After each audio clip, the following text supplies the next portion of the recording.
Hello everyone! Andito tayo ngayon sa may city center sa Jerusalem at lumabas lang ako kasi gawa ng bibili muna ako ng aking pagkain. Wala na akong pagkain. So, ang kalagayan dito sa city center is syempre kokonti compared as before na pag ganitong Fridays maraming tao. Pero ngayon, kokonti.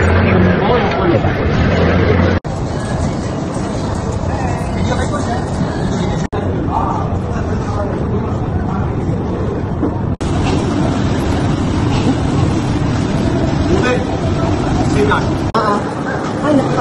Sige, ito ba?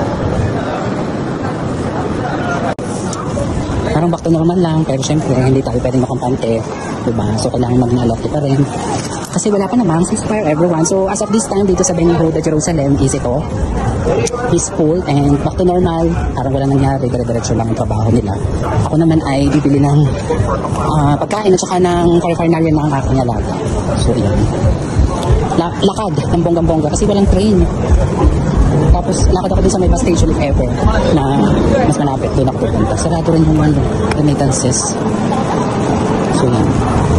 Bili lang ako ng gloves ng alaga. At baka maubos ng gloves ko ever. So walang train pa rin. Sabi nila 3 buwan yata ito dito, walang train.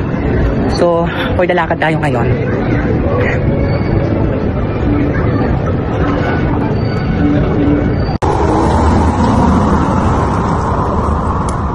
Tabi-tabi utang sa'yo rin.